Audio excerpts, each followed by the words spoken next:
So let's talk about pets or spirit pets, whatever you guys like to call them. I've seen quite a few people asking about this system, especially newer players, so I thought I'd make a quick guide and explain how it works. First of all, if you haven't unlocked pets yet, don't stress about it. You'll unlock this feature once you reach the nascent soul realm. So until then, just focus on progressing through the game. Now, what exactly are pets? Well, they're basically companions that fight alongside you and give your character extra stats and combat power. Each pet has its own abilities and strengths, so choosing the right one can make a difference depending on your build. As you progress, you'll be able to unlock more pets, level them up, and make them even stronger. They're not just there to look cool either. Pets become an important part of your progression later on, and once you unlock the system, you'll slowly start collecting them and building your team. So don't worry if you don't have access to them yet. You'll get there naturally just by playing the game. With that out of the way, let's get into the important part and talk about how I think you should manage your pets. As you can see here, there's also a pet pass. Personally, I think it's a pretty decent purchase if you're planning to spend a little. It gives you pet upgrade materials along with pet summon tokens, which can really help speed up your progression. Of course, whether you buy it or not is completely up to you. It's not something I'd call a must-buy, but it's definitely a good option if you don't mind spending. Now, let's take a look at the pet array. This is where you'll deploy your spirit pets. As you can see, I can currently equip only one pet. As you continue progressing and reach higher cultivation realms, you'll unlock more deployment slots, allowing you to bring additional pets into battle. You'll also notice the nurture section. This is where you'll use your pet materials to strengthen the system. As your cultivation level increases and you continue nurturing your pets, you'll gradually unlock those extra slots. So don't worry if you can only use one pet right now. Everyone starts the same way, and you'll naturally unlock more as your account progresses. Here, we have the pet abilities section. This is where you'll upgrade your pet skills. To level them up, you'll need two different materials, Spirit Herb and Refinement materials. Spirit Herb is actually pretty easy to get. You'll earn plenty of it from your AFK rewards, and there are a few other ways to obtain it as well, so you shouldn't have much trouble collecting it over time. Refinement materials, on the other hand, are a bit harder to come by, so I'd recommend using them a little more carefully. If you need more of either material, you can also buy them from the Immortal Bazaar using your free Jade. Whether you want to spend your Jade there is completely up to you. I'd recommend upgrading both of these skills whenever you have the materials.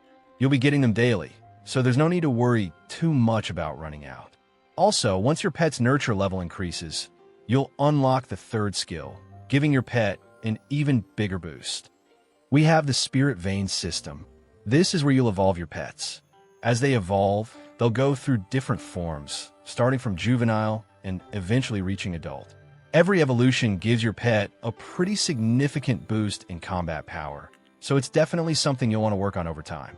To evolve your pet, you'll first need to fill these spirit nodes. As you can see, they look kind of like a puzzle. You'll use these yellow shards to activate each node, and once you've filled them all, your pet will be ready to evolve to the next stage. Now, here's the catch. It isn't as easy as it looks. Besides the yellow shards, you'll also need pet cores, and those are much harder to get. You can obtain them through the pet gacha, or you can exchange your pet summon tokens for them in the exchange shop. Since they're a limited resource, I'd recommend taking your time instead of rushing the evolution process. Just keep collecting the materials as you play, and you'll eventually have everything you need. There's really no need to rush. Your pets will naturally get stronger as your account progresses. Let's move on to pet art, which are one of the biggest sources of your pet's combat power. There are 3 different rarities: blue, purple, and yellow, with yellow being the highest rarity. Think of this as another gacha system. You'll use pet shards or pet summon tokens to spin, and from there it all comes down to luck. If you pull a yellow pet core, it's a huge boost for your account. If not, you'll usually end up with a purple or blue core. You can get pet cores mainly from the pet summon, where the yellow drop rate is only around 3%. You can check all the drop rates in-game if you're curious. There's also an exchange shop where you can buy pet cores directly, but personally, I wouldn't recommend doing that because they're pretty expensive. Instead, I'd recommend buying the selectable pet core bag whenever you can. But here's something I'd suggest. Don't open it immediately. try to save it for a little while. The reason is that you'll eventually unlock your second pet slot, and I don't think it's worth using those bags on copies of a pet you already own. To unlock a new pet, you'll need to collect 5 pet cores for that pet. So what I do is use the selectable core bags to collect 5 cores for a different pet and unlock it first. Once you've done that, if you have any extra selectable core bags left, then you can start picking cores for the pet you're already using and invest them into the pet art system. That's just what I'd recommend based on my experience. If you have a different strategy that's been working well for you, feel free to share it in the comments. Here's the catch. The reason I'm saying this is because you'll soon unlock your second pet slot. At that point, you have 2 options. You can either exchange for duplicate pet cores and use them for the pet art summon on your current pet, or you can save your selectable pet core bags until the second pet slot unlocks and use them to unlock a brand new pet instead. Personally, I'd recommend unlocking another pet first. Once you got your second pet, then you can start using duplicate pet cores on the pet art system. So yeah, that's all I wanted to cover about the pet system. These are just my personal recommendations based on my experience so far. If you found a better way to manage your pets, I'd love to hear it. Drop a comment below, and it might help other players too.